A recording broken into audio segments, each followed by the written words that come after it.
Hey guys, and welcome back to the Real Estate Marketing Show. My name is Mike Bjorkman, and today I have an absolute legend in the real estate industry. When I say legend, I'm being specific to building, as I understand, 10 real estate companies from the ground up.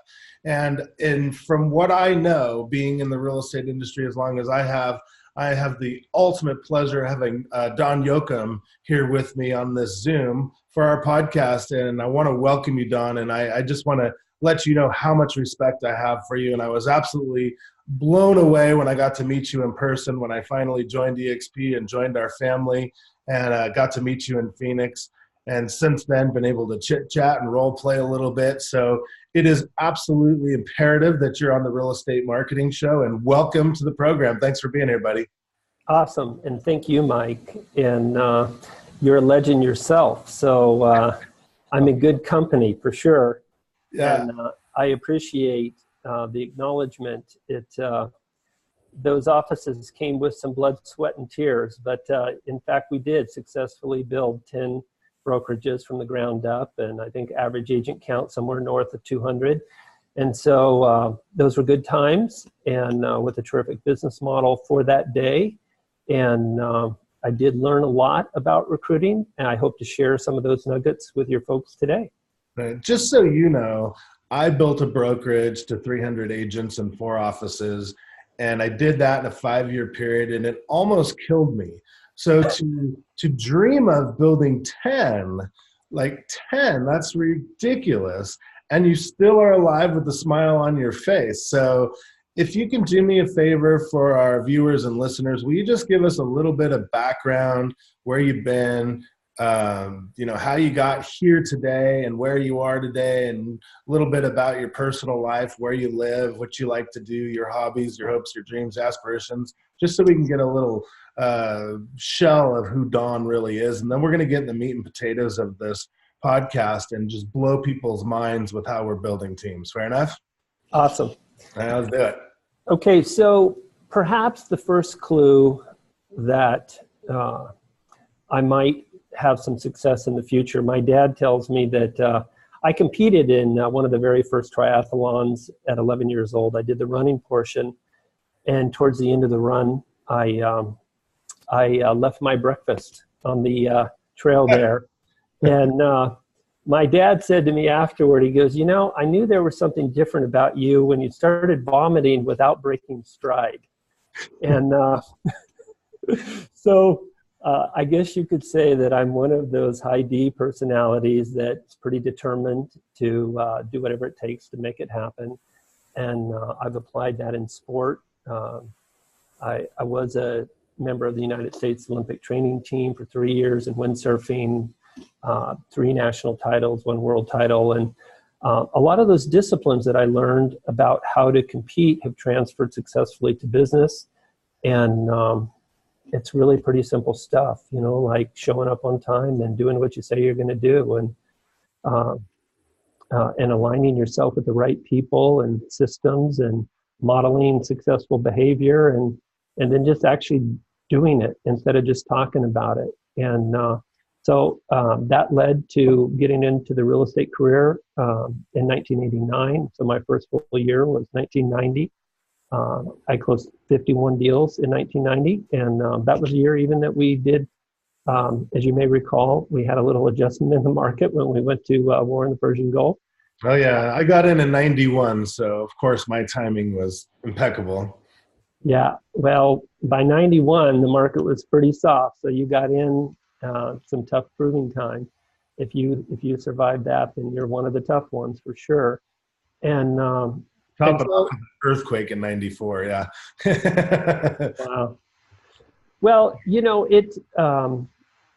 so I worked hard, but truth be told, I got burned out on real estate sales, and by 95, I decided to move into more of a different role. I joined a technology company that was trying to enable a electronic transaction, so that all of the vendors could communicate during the transaction.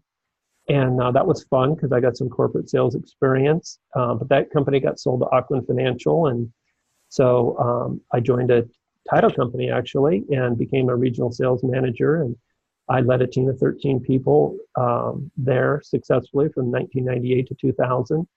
That was actually a lot of fun. It was the first time I had an opportunity to lead a successful team of people, and I did, in fact, have a great group of people to work with, and I was able to do a little recruiting in that context. But to be fair, I started with a great team as well.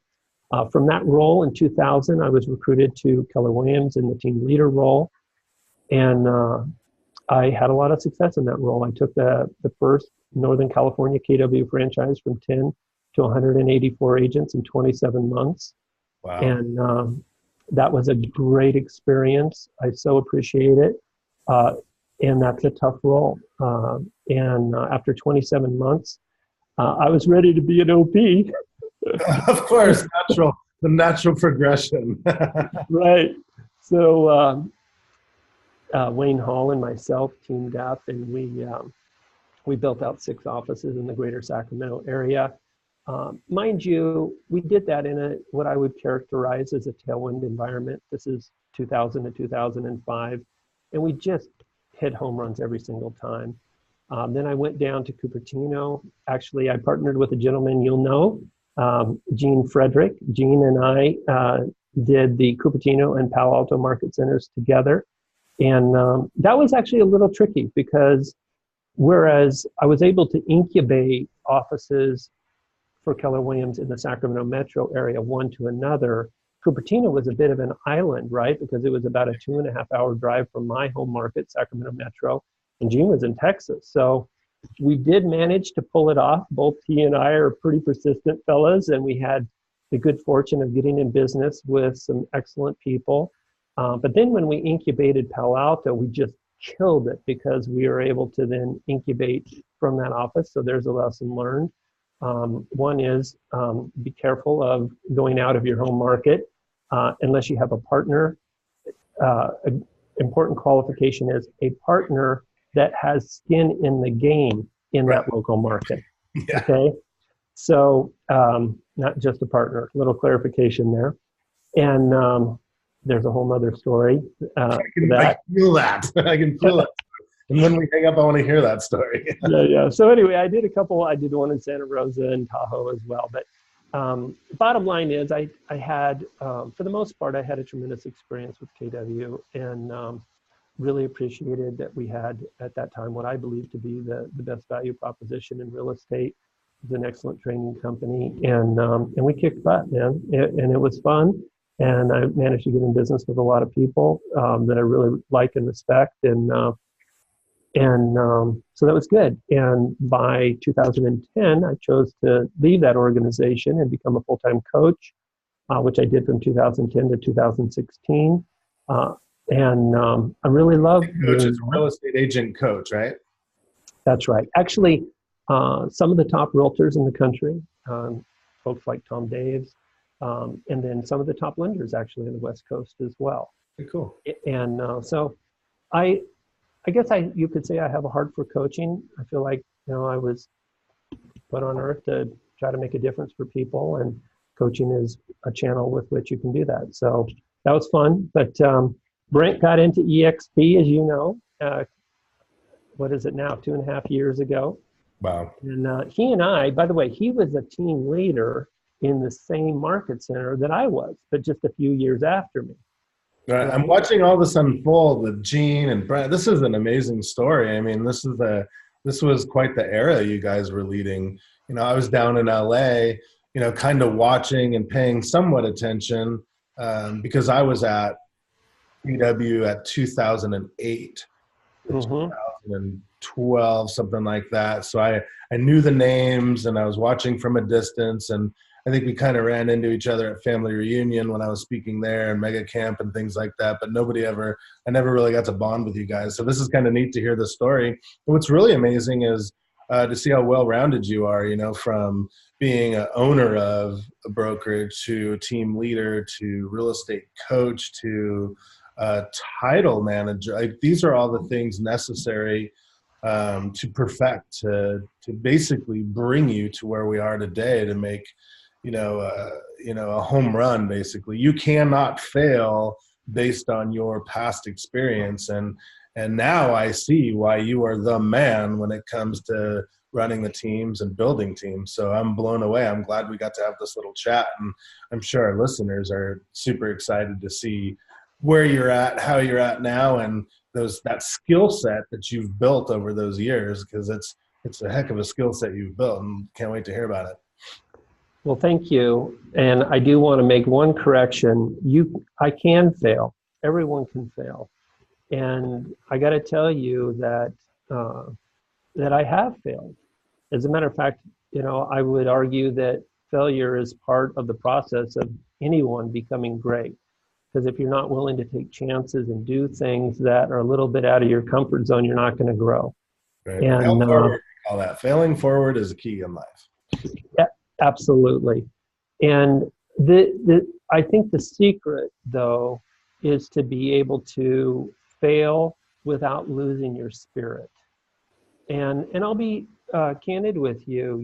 After we went through the real estate crash, I had acquired some offices as well. Those did not go as well. I ended up closing some. I ended up selling some below my basis. Actually lost quite a bit of money in that process. Pretty painful experience, a very valuable experience as well. And so that's wisdom that I have now that was hard earned.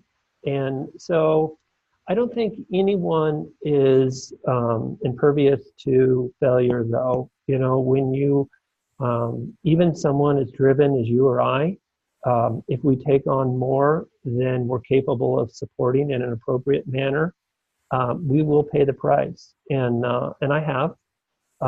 Fortunately, I used my recovery period to coach, and because even though in a way I played psychologist for these top agents, it was therapy for me, because I was able to then give to them, help them perhaps avoid some of the potholes that I fell into during my career. And that's really satisfying to know that you're making a difference for somebody. And it helped me to slowly rebuild my confidence to where I could actually engage and do something of significance again. So I just felt, while I passed actually on the first occasion when EXP was explained to me, Brent came to me because of course we knew and respected each other, and he asked for my opinion on EXP because he respected that. And actually, I told him it sounded so darn good, it was almost too good to be true. So, it affords you to do basically what I did without the broker liability and capital risk. And so it's just an amazing opportunity. And I have never seen a risk-reward quotient that was so favorable in real estate or maybe even business. Where can you create a sales organization of the magnitude that we're building now that would afford that without any inordinate amount of risk, and be able to be involved with some great people, and so it's been fun, and I appreciate you having me to share my story.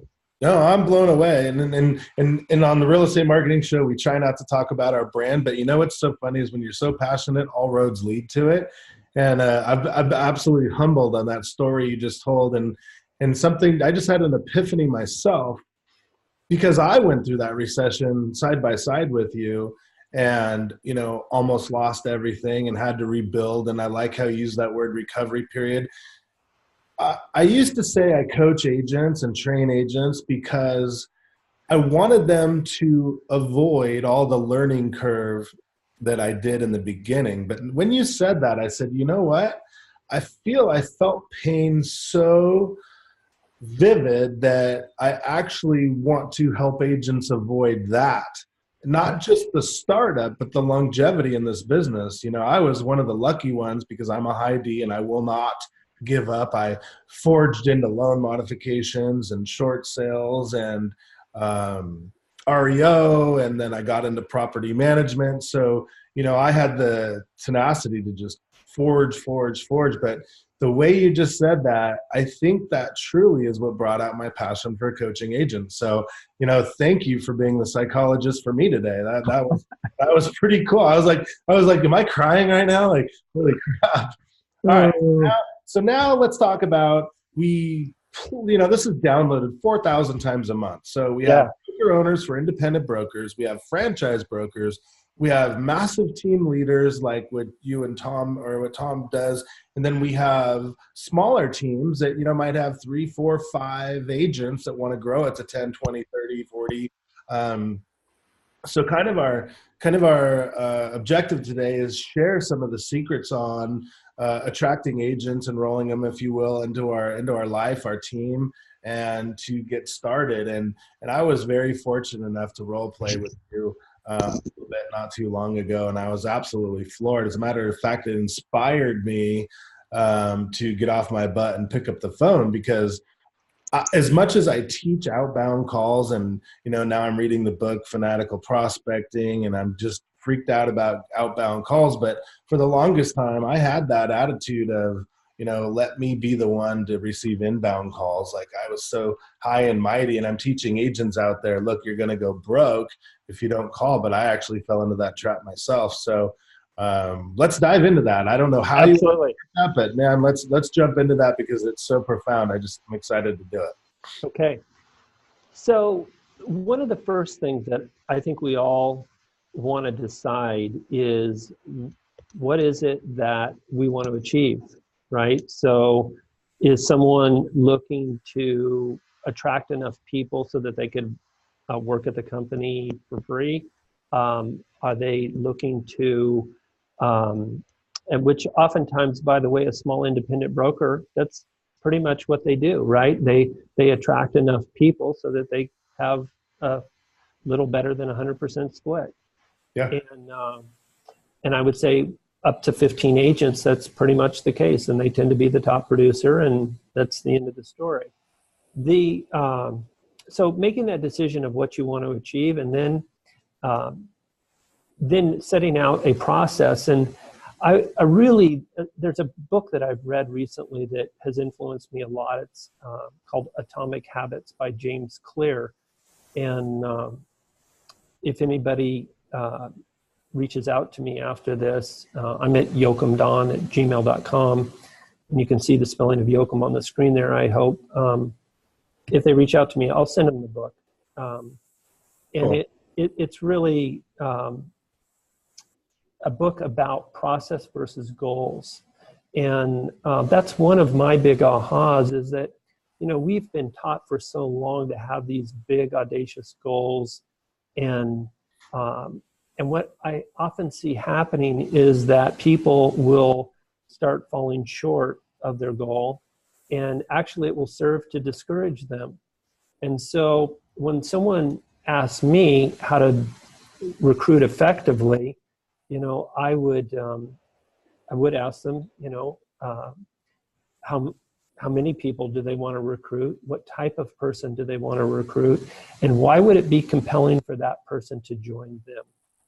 And, when I was an agent, Mike, one of the things that I did, and maybe you've done this as well, I'd be driving to a listing appointment, and I would just ask myself, why me?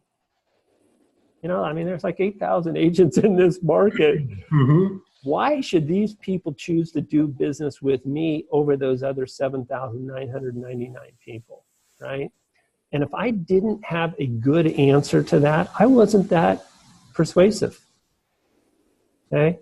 And so it's important that you know why someone should join the company that you represent and the team that you're a part of, right?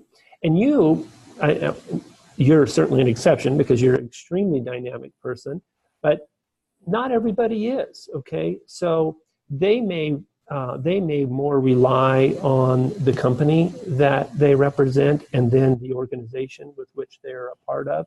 And I find that's a beautiful thing about teams, is that it doesn't all have to be about you. For example, I tell my people is, I am not looking to turn you into a recruiter, right? I want you to be a productive, successful, and well-respected real estate agent in your community. what I'd like for you to do is be an appointment setter with people that you believe are a good fit for our team. Let me do the recruiting. Right. And so one of the things when, depending on what their objectives are, if they want to, build up maybe a six-figure income, in say a 3-year period of time, I would set out amount of activity, a process for them to do. And so a very common one would be, for example, to just reach out to 2 new people a day. Okay. Now, be careful with that though, because it's not just 2 people of any ilk. In the direct marketing or direct response world, they will tell you usually that 40% of your outcome will be determined based upon the people or the list with which you will target your campaign. Okay, and so I put a lot of value in making sure that you're reaching out to the right people, and then doing that in a process. And then what I will also find is that people will say, well, gosh, I just really busy. Well, guess what? I don't care how much production they're doing. Every single real estate agent is busy, right? Doing something. That's a whole separate conversation. I have a pipeline of at least 100 really busy people right now, so I know what you mean. Right? Okay. So if somebody is genuine about wanting to build a team, I would just say, well, have you time blocked that activity? Right? Because if they haven't, then, what they're signaling to me is that they're just not really serious about it. Right? And then to what degree do they honor that time? If they get somebody that calls and says, I want to list a $500,000 property, do they violate that time block then? Mm-mm. I can tell you the pros don't, right? No. You just can't do that if you want to be a consistent top producer.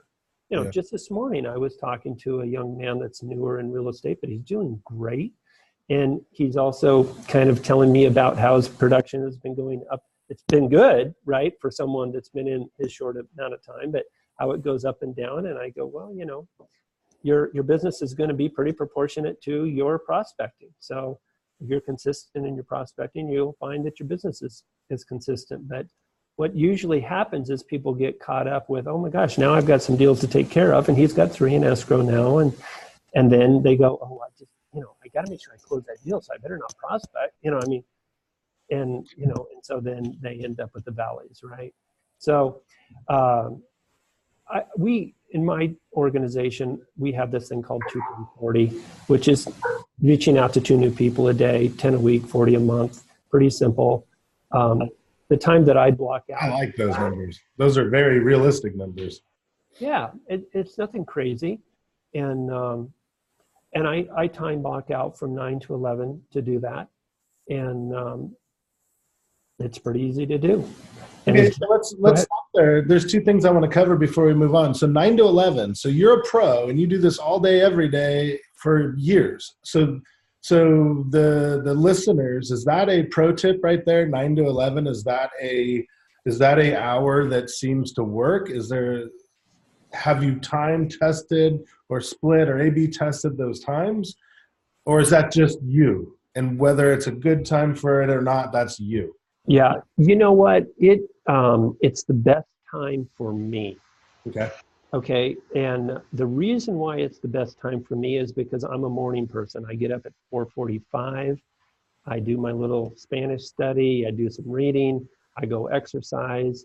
And I'm back ready to rock and roll after checking a little bit of email and voicemail. I can be rocking and rolling at 9 o'clock. Okay, and I'm at a high energy level. As you can see, I'm not gregarious like Brent Gove is. 24/7. Right, I got you. Okay, but 9 to 11, I believe good energy. And the other thing too is, they talk about taking care of the important things first, the big rock, so to speak. I find that the things that I absolutely have to get done, I want to get them done before noon, because the world starts to happen, especially in real estate. And, people are out. I mean, I could be wrong, but I think in the afternoons, it's more common for realtors to be out showing property or on listing. So if I'm listing realtors, I would want to try to catch them when they might be in the office and actually have a few minutes to chat with me. That's what's the book called? Eat That Frog, Get That Things Done in the Morning.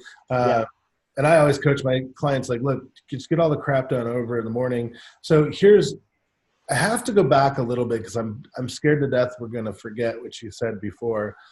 And you said a couple interesting words to me. I've been part of network marketing for my whole life with different things. Mm-hmm. And you said something to your list where you want to call the right people, right? We know so many people will call, I don't know how to word this properly. People will call people below them. So if I have an agent doing 10 deals a year, they're going to call somebody doing 5. If they're doing 20, they're going to call somebody doing 10. And one of the things I've learned building my organization over the last 8-9 months, whatever it is, I've learned to not do that. Call the right people doing more business than me, more business than my team. I've found out, well, at least with our company, the bigger the agent is, the harder they fall in love with our company. So it's a little bit different. But I have to make sure we talk about that because so many people feel more comfortable and confident calling somebody that does less business. And I feel that we should at least tell them to have the confidence to go the other way and make sure they're the right people. And I think what you meant was call people that are a good fit for your team, your organization, or the company. But also, if I heard you right, like coach to coach, I think I heard you say what I'm saying, right? Call the right people that matter, that can make a difference in your life or your business. Am I right to say that? No, 100%. And here's the bottom line. If you call somebody that is better, more talented, more energy, more capable than you, they're going to lift you. Okay? Yes. And if you call somebody that is lesser than you, you're going to find yourself dragging them oftentimes to the finish line. Okay? And what I believe is that the best people deserve the best opportunities. I happen to believe I'm involved with the best opportunity in real estate today. Do you see me writing stuff down every time? I'm not texting. I'm actually taking notes because some of the things you're saying, I am going to like make memes out of. They're so good. So say that again. The best people deserve the best opportunity. Is that what you said? Absolutely. Yeah. Right. And so what I know is that in this business model, I can go after, well, in fact, the first person I recruited at the company was the #1 agent in the world for their franchise for 7 years. You can talk about it. Yeah, for Tom Days, right? So, and so I don't believe there is anyone that would be too big or too important. In fact, what you'll find is that those people that are doing so much business oftentimes are so busy that they don't, busy people don't spend a lot of time looking for jobs, right? They're not reading the classifieds, right? They're doing what they do well. And so in order to get in business with them, you're going to have to try to interrupt that pattern. And it's not easy to do because by their nature, they're very busy. And this is where remember I said, why me or why my company? If you are representing something that you are not absolutely convinced is the very best thing for that person, then you have no business offering it to them, right? Because now you're trying to persuade or manipulate somebody against their best interests. And we want to get in business with people that will bring the best out in us. And what I know when I reach out to somebody that may be in another firm, that person has this amazing talent that isn't being utilized to its greatest capacity. And they're not leveraging all of that blood, sweat, and tears that they have exerted in the real estate industry for the greatest benefit for themselves and their families. And so I feel like for example, I'll tell you now, and I tell my team this is, do not make an appointment for me with somebody that's not at least a capper. Yeah. If you like a person and they have potential, go ahead and recruit them. But I have a large enough organization right now that I have to be able to prioritize my time, because if I don't put up boundaries, I'll end up on the phone with people that don't deserve my time or my team's time.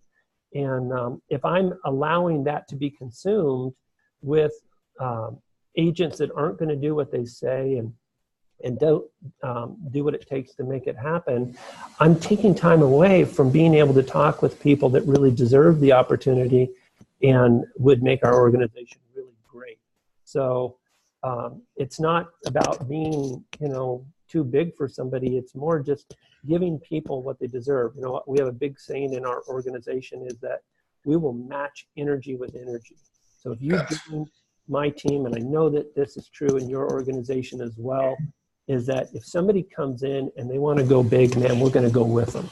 And they're going to have support unlike they have ever seen. I mean, can you imagine, in our organization, when somebody joins you or I, they have 7 people that have a real vested interest in their success and some real serious experience. And, whether or not they take advantage of that is still their prerogative, right? Their choice.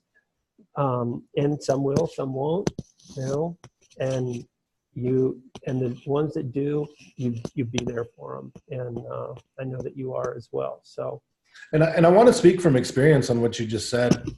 I have plenty of people that I'm responsible for their success, and they're frustrated. They're losing agents. Attrition's normal.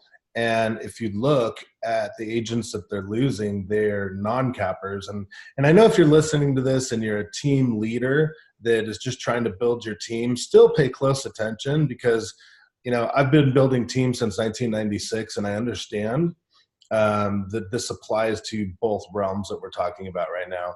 But the most important thing is, and I've learned to say, unless they're doing $3 million or more a year, I don't want to talk to them too. And it's not because I'm going to be a jerk, but you're right. I want to match energy for energy, and I want to create unbelievable things. But the frustrated people in our industry that are losing agents left and right, whether it's at Keller Williams, Remax, EXP, it doesn't matter. Those are the agents you spend the most time with, that do the least of what they say they're going to do. They try to blame the broker owner, the manager, and the firm for their failure. They suck all your time and energy, and then eventually leave and spread bad rumors about everybody involved. Absolutely. So when I did a class with Brent in the World the other day, that was my main point. And he didn't want to talk about that. But since I had, hundreds of people listening to me, I wanted to take that opportunity to say, listen, you guys, go for people that are going for it. Like, we want to attract superstars. We want to work with superstars. And, and that goes back to that. Are they a good fit for the company? Are they ethical? Are they fun? Are they energetic? But most importantly, are they workers? Like, do they take this business? Do they take it seriously? Everybody play around with it, but if you're not gonna, I guess you got to decide. You can not take it seriously if you don't have to. Mm-hmm. But when I interview somebody, I always say, do you want the money or do you need the money? And the ones that say both, I'm leery of. But the ones that say I need the money, that's, I like that. And then I go into their ethics, and then I go into their personality style, and then I go into everything else. But it's really funny on the ones that say, well, I need it and I want it. 2 totally different people I've found, and I'm sure you can attest to some of that. But for sure, it's funny how you straight out said it on a podcast. If they're not cappers, I don't want to talk to them. And I appreciate. Well, And because I'm living that life with you right now. And I'm sure there's team leaders and brokers out there. You know, I had 300 agents at my company, and 20 of them deserved my energy and time and effort and experience and love. And unfortunately for those 20, I wasted so much time with the others that weren't appreciative, that wanted to spread blame, that I actually feel I failed those 20 people. And that's a hard thing to admit out loud. You know what I mean?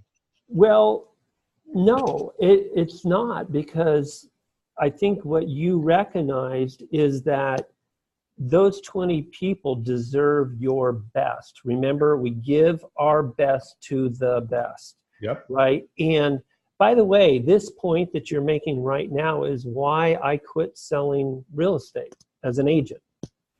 Okay? Because what happened was I found that, and virtually the entire 90s here in Sacramento, we closed 3 military bases. We were in a recession. You know, we had 18 to 24 months of inventory. It was pretty tough. Okay? And I did really well. I was one of the top 10 agents in our metro area all the time. And what I found is that the sellers that would listen to my advice and would stage their homes properly, didn't have a guard dog and an alarm system and a chain link fence to get into their house, and would price appropriately. With that much inventory, we sold their home in 46 weeks.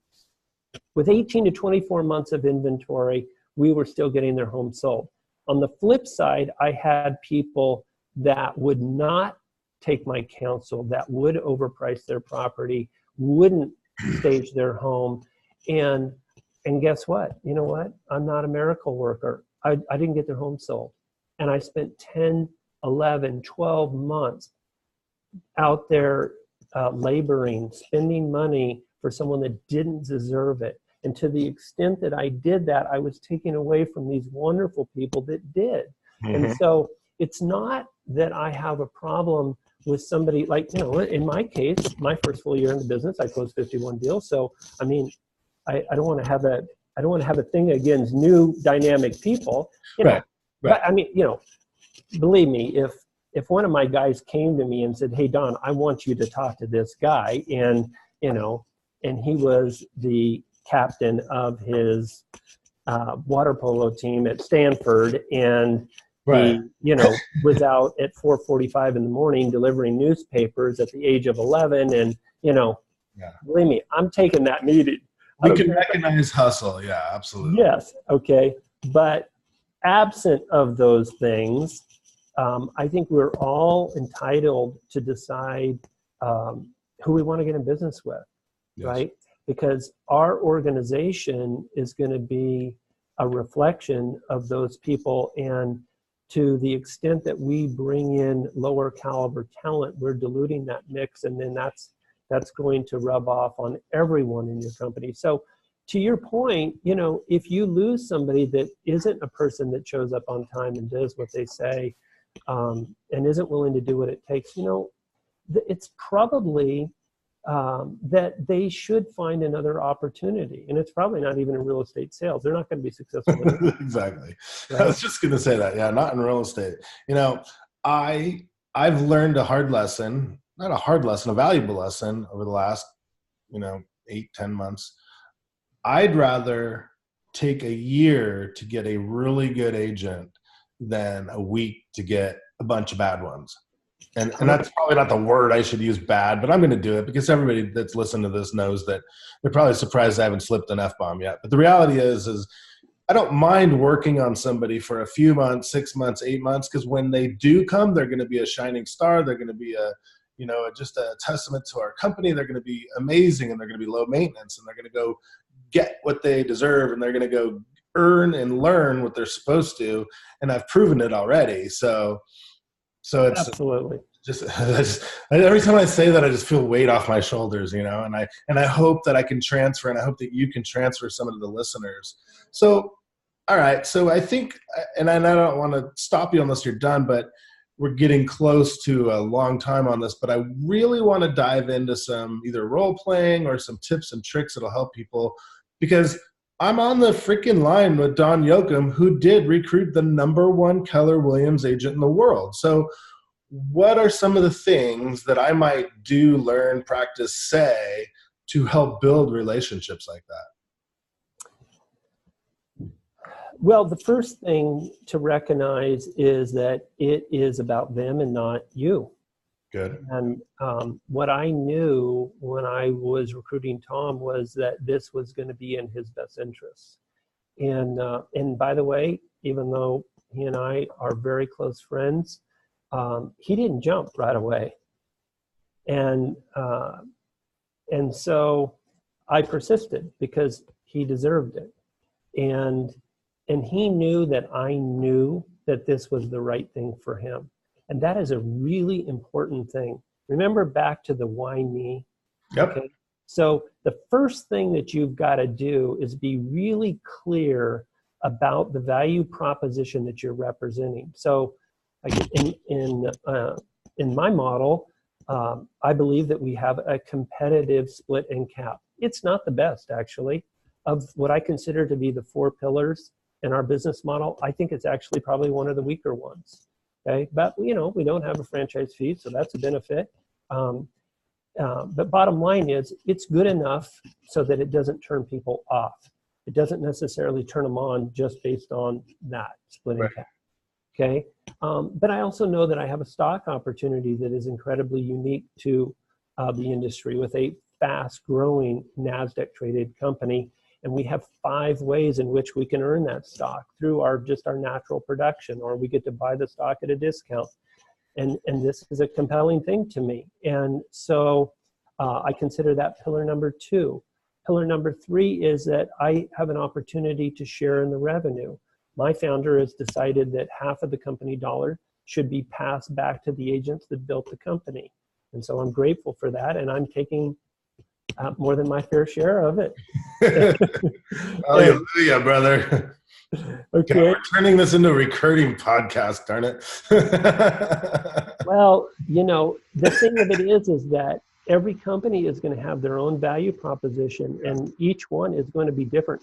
And I'm not trying to sell mine so much as I'm just trying to help your folks to understand is I've thought about why my company is the best company for a certain type of person, okay? And the 4th pillar, by the way, is the collaboration. And in my opinion, that is the secret sauce of this.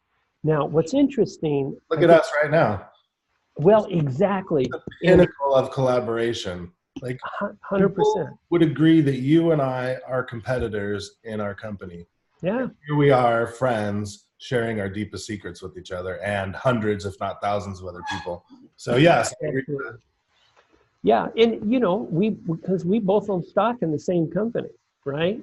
We're not in the same organization from a rev share perspective, but we do also recognize that I have things I can learn from you, and you may have something that you can learn from me, and so there's a mutual respect there as well, and so the key there, though, to the nuts and bolts is figure out your value proposition, and so that you can articulate it in a clear, concise way.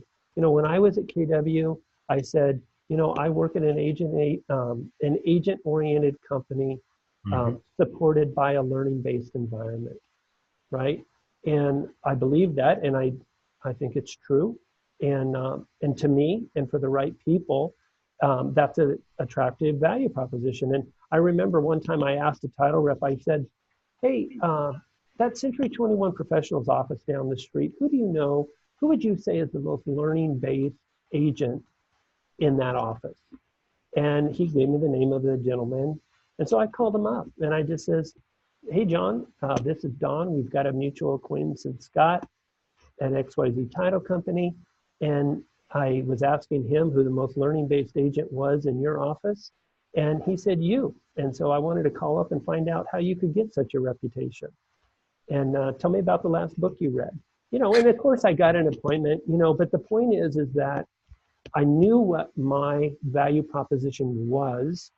I knew how to ask people that would know other people that would be a fit for that. Because let me tell you, that guy was a square peg in a round hole over there, right? Nothing against Century 21, but their productivity training is not industry leading, in my opinion, right? And mine was. So anyway. That was so good. And how did you come to get that reputation? God, that's so good. Well, and how can the guy turn me down at that point, right? Yeah, Because, no, I mean, I felt like setting an appointment with you and you weren't even talking to me. it's people love being acknowledged for something that is authentic, right? So what I did is I managed to take that situation out of cold call status into a warm call because I did my homework to figure out who was the right fit for me and my company. Okay. Just a couple more things, because I know we can't run on too long with this, is whatever it is, that channel, by the way, was affiliate referral. And let me tell you something. The reason why he gave me that name like that is because previous to that conversation, I said to Scott, hey, Scott, you're fantastic. You had a lot of value in the company here. I want you to name, if there's an agent in my company of 184 agents that you are not doing business with today, that you would like to do business with, who is that person? And he said, well, it'd be Val. And I said, okay. Why do you want Val? And I'd let him explain it to me. And I said, okay, I'm going to go chat with Val and see if there's an opportunity for you to meet with him. Okay. And I did. Okay. Now I'm going to tell you, Val wasn't interested in meeting with him because he just absolutely loved his escrow officer at his company and he was not going to be moved. But I went back to Scott and I said, hey, Scott, I talked to Val. He does have respect for you. And he's in love with his escrow officer. She does an amazing job. And so he's not going to move his business, okay? But because I was sincere in wanting to help him, he wanted to then reciprocate, right? And I didn't even have to have success.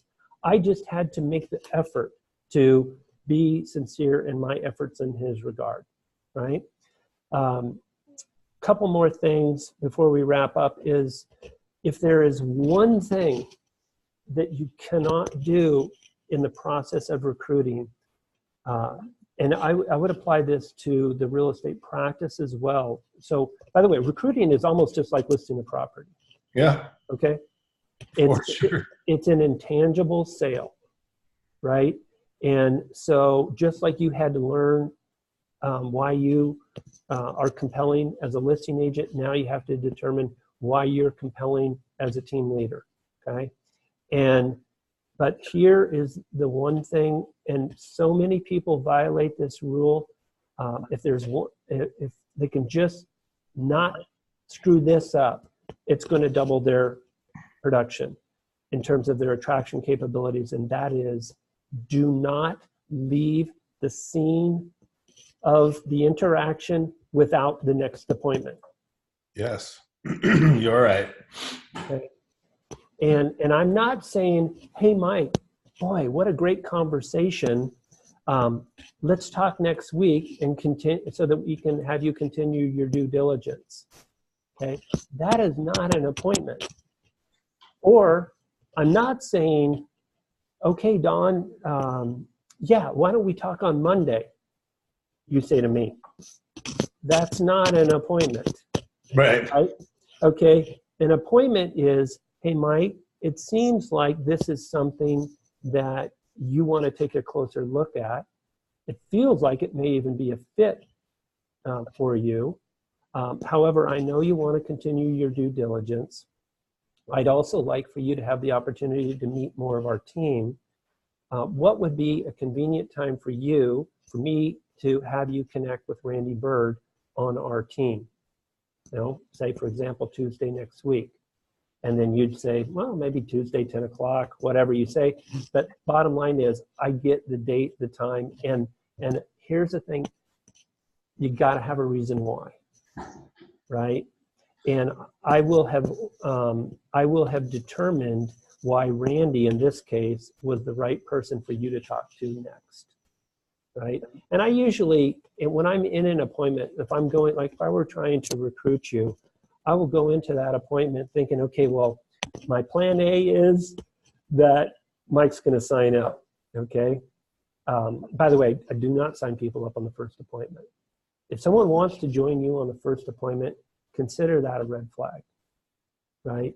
Because they probably are part of a problem in their existing business. Yeah, those are those inbound calls I was telling you about. They can be, right? And so I want to be respectful of a person's process.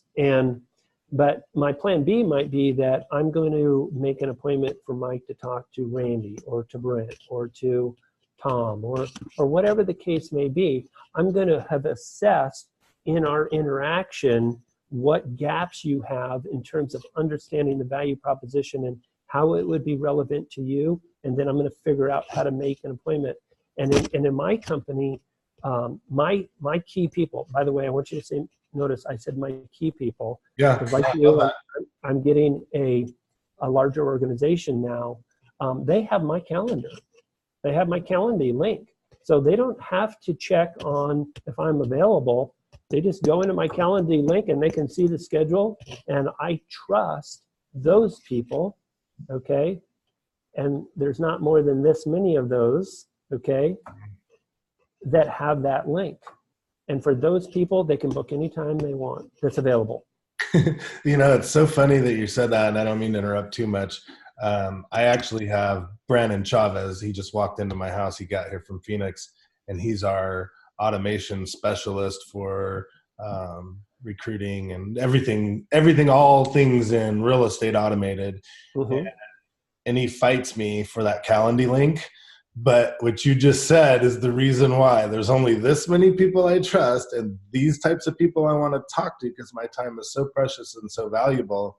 So I think for the listeners out there that are in the recruiting field, team building field, I think that's really crucial to accept and admit out loud that, look, this is valuable time. But I absolutely love that. I can't wait to use your Calendly link for helping me. Thank you. Absolutely. You can be one of those people. But again, it's about having a process, a system, and also having boundaries. Yeah. So if you were to reach out to me and I was still my broker owner at HomeSmart, mm-hmm. And I owned let's just say I was who I was, 300 agents, 4 offices, running a huge successful team, the number one HomeSmart agent in the country. And, and you're going, you know what? I know this business. I know Mike is hurting. How does let's role play that call. I would love for our listeners to get a taste of what you gave me the other day that absolutely floored me. Absolutely. And if you would, I would really appreciate it. I don't want to be to put you on the spot, but I feel you're in a position at all times to have that conversation. Well, it's easy for me because I love calling people like you, right? And I am in a little bit unique situation because I've been in your shoes, right, as a broker owner. And I may suspect that your world wasn't all rosy, but I wouldn't necessarily know that, right? I mean, after all, you're the number one franchise owner in your system, okay? So one of the things that I would do, though, is I would reach out to you in curiosity, and I would just say, hey, Mike, I understand you're the number one franchisee in HomeSmart, and I know that's a very competitive business model in our real estate community today. How's it going? It's really good, Don. We're having a good time. We did what we set out to do, and we're just cruising along, and we're growing at a great pace. And I appreciate you calling me. Absolutely, that's fantastic. And so it sounds like you're achieving your goals. Has your business model met your expectations? It has. Being the number one agent at the company and trying to build the franchise is a little challenging, but we're doing okay with it. Yeah. So what would you say that you most appreciate about the HomeSmart model? Yeah, I really I really love giving the agents the opportunity to save the most amount of money with the most amount of tools, most amount of technology. I'm giving them all my heart at training, and, it feels good to make sure the agents are thriving like that. Absolutely. And what I know of the model, by the way, it is a lean, mean model, and it affords an agent to be able to then use whatever resources financially that they need to market a seller's home, so they can be compelling on that side as well.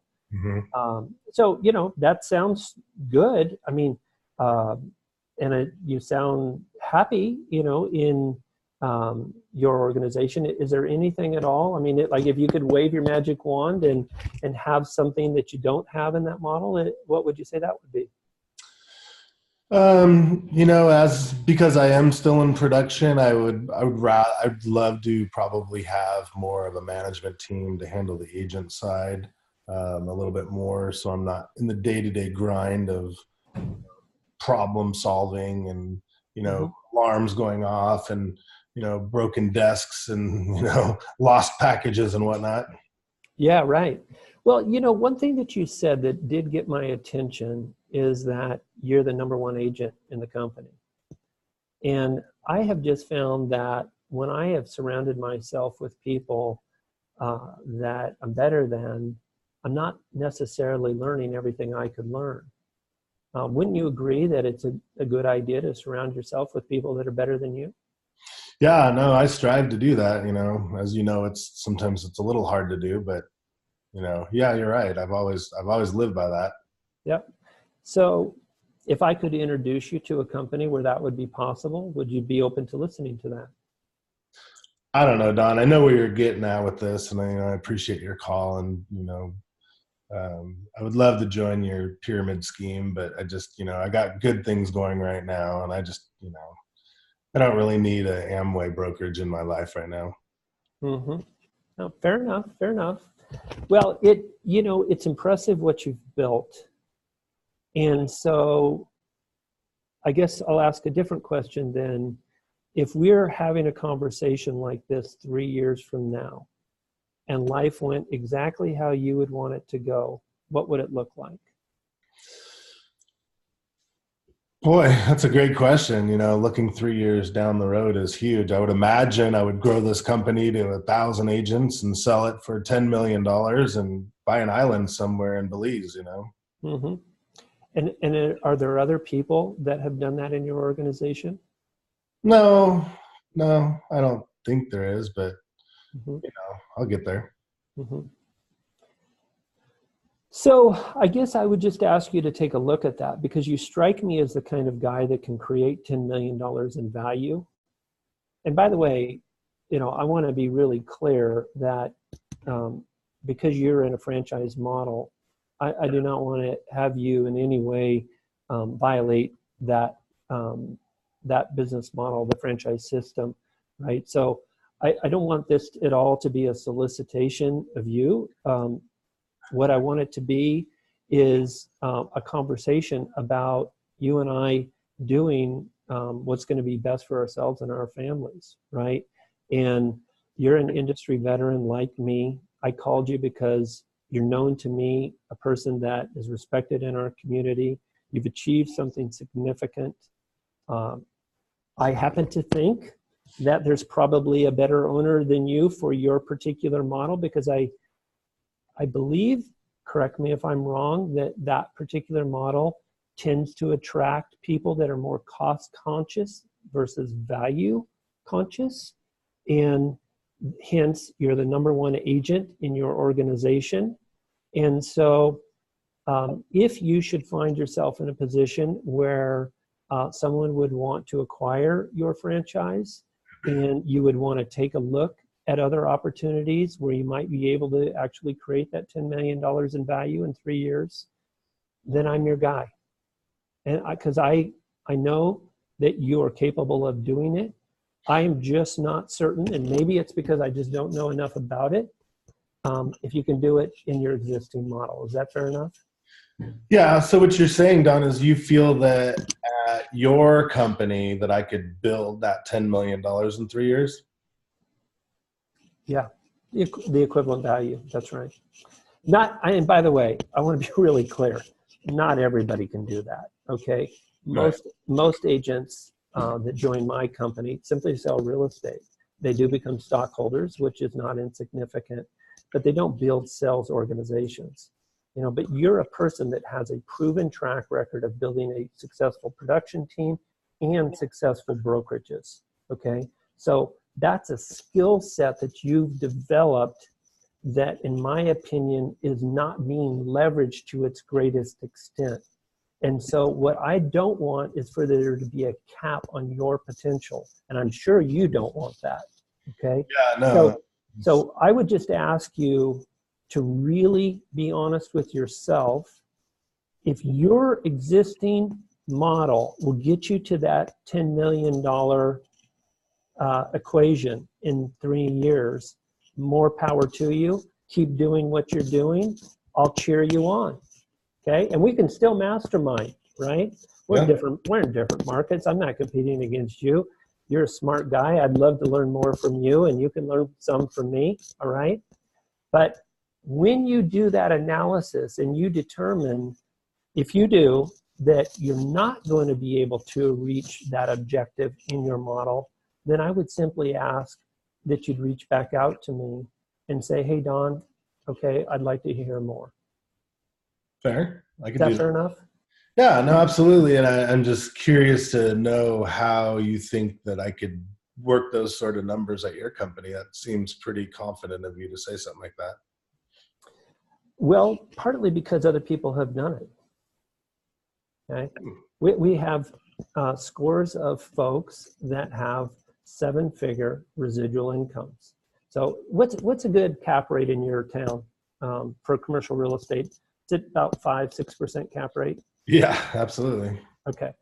So in other words, if somebody has a $1 million in passive income on their real estate, then that would be with a 5% cap rate, that would be an indication that they have $20 million invested in real estate. Is that correct? Yeah. Okay. All right. So one of my business partners, Brent Gove, is earning in excess of $1 million, and he's done that in less than 3 years. In fact, he's earning in excess of $2 million. Okay. So by my way of thinking, he has created $40 million in value in less than 3 years. Okay. You said you wanted to create 10. Right. I know Brent and I know you, maybe not quite as well, but I know your reputation, and I know Brent's not 4 times better than you. Okay. So, and Brent's not the only example that I can give you. When I joined this company, there were 7 people that had attracted directly 40 people or more. 5 of them had 7-figure incomes, residual revenue share incomes. Okay. So this is not an uncommon experience. I mean, how many of those 300 people did you recruit at your current company? Almost all of them. Okay. So there is no one in my company that has recruited directly over 100 people. And yet there are now more than a dozen that have 7-figure incomes. How in the world they do that? Well, it's the nature of the business model, right? And so, but here's the thing. Again, I want to be really careful that, and by the way, a great way for you, if you decide, and I don't want to be the source of that encouragement. What I want you to do is just do a self-analysis in your own situation. Do you think that there are other people that feel that the HomeSmart opportunity is a great opportunity and might be interested in acquiring your franchises, so it wouldn't disrupt them at all? Well, I don't know. I'm sure there's someone out there. Right. So I guess one of the things, if you decide to make a move, I want to really encourage you to do it in a way where you don't burn a bridge, right? And so find a way. You know, when I sold out of my Keller Williams offices, I found great OPs, okay? And those offices went on to even greater heights after I sold my interest in them, okay? That's the kind of person that you should be, right? So do the right thing, but I just want to encourage you to evaluate is with the skill set that you have developed in the time that you have, because I know how hard you work, are you getting what you deserve?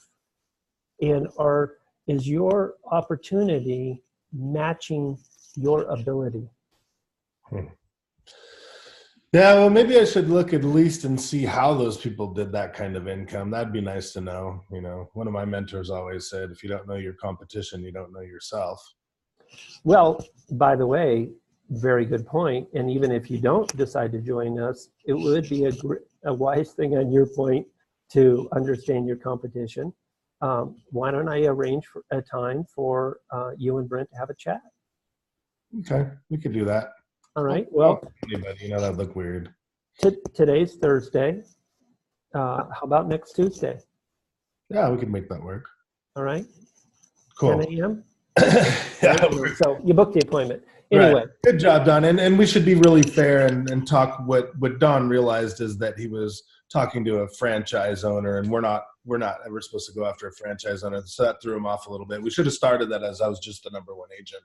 And that would have been a much more comfortable conversation for Don. Or independent broker. You're absolutely right. So that was absolutely amazing. And there's probably, if I go back, and I will go back and write down, there was probably 10 to 12 things that were said there that not only pulled at my heartstrings, but pulled at my intelligence, and is enough reason for me to look at, you know, and justify a conversation that's deeper, because, you know, you owe it to yourself. You know, there's all kinds of different things that, you know, if, let's be honest with yourself, you know, and let's do that true analysis. And if you really feel that that's right, I'll even cheer you on. There's a lot of NLP that was delivered in that. And you guys can go back and listen to a lot of my NLP training on the podcast, but that was awesome. And I super appreciate that. That was really good. And I think most of the listeners will agree your voice alone probably pulls half the people in. That voice is just so calming. I just like, I just absolutely love it. But great job on that. Fantastic. Well, and what I hope that they heard in there is that you objecting doesn't rattle my cage, right? All that, actually, the fact that you're objecting tells me that you have a sincere interest in learning more. Yeah.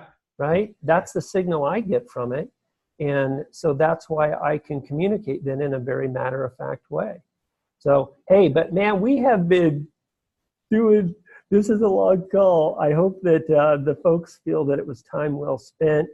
And if anything, you know, there was probably, let's see if I can open my phone real quick. I wrote down 1, 2, 3, 4, 5 different quotes that you said that will turn into memes. So I mean, there's some really profound stuff there. And I think maybe we should invite you back in a couple months and go through some more role playing and scripts, because I think we got a lot of the fundamentals down and a lot of mindset for recruiting.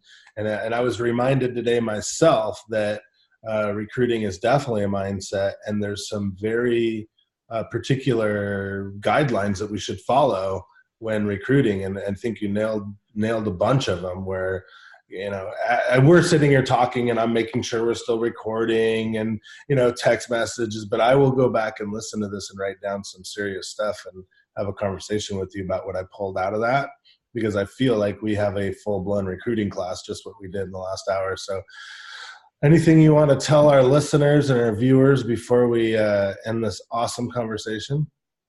Well, just that they should evaluate for themselves what's important, and then and do whatever it takes to make that happen. And fortunately, in your organization, you've got a tremendous support structure. So anybody that really is genuine in wanting to make it happen, they have everything that they need to succeed. And but you know what? You do have a large organization. And so what they need to know is you're not going to necessarily reach out and say, can I help you? Okay. They need to raise their hand and say, Mike, listen, okay, I want to build a sales organization. I want to have a 6-figure, a 7-figure income. How do I do it? Okay.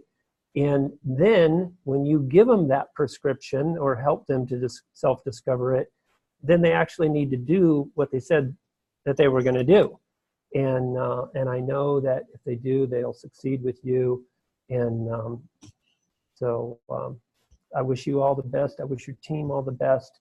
And if you want to do a separate just role play thing, I think that would be fun. I think we should do a part 2. I'm sitting here going, yeah, we need to do it.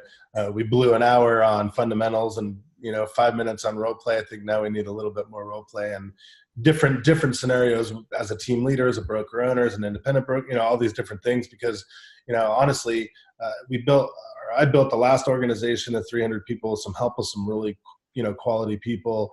Mm-hmm. And as of today, we're back up to 300 people in our new organization at EXP, and probably 200 of those 300 I've actually I don't want to use the words close, but help people make a good decision to join our company. So, we're probably somewhere in the realm of 300 to 400 personally recruits. And I want to, my last takeaway for this call is I want to tell all the people listening to this something that was just so profound that Don said was, I want to match energy with your energy. You give me a bunch of energy and I'll give it back to you. So if you're listening to this, you want to make some changes in your life and your recruiting and your teams and your brokerages, give me a call, because if you're fired up, I'm fired up with you. We can go from there. That's awesome. All right, man. Until next time, thank you, everybody. And I'll put some of your information in the show notes so they know how to get a hold of you. And, we'll go from there, man. Hey, and by the way, I should mention next week, I'm interviewing you. Yeah, absolutely. Okay. And I think that, 11 o'clock on the 9th, why don't we do some role playing in your interview? In the back of my mind, I was already thinking that, and I can't wait to be on yours. And then we will co-share these episodes, and they will meld perfectly. Awesome. All right, brother. All right, guys. Well, thank you for tuning in. Don't forget to rate us 5-star if you feel we deserve it, or 1-star if we don't, so we know we need to fix who we're bringing on and how we're bringing on and how we're doing this. Have a great day.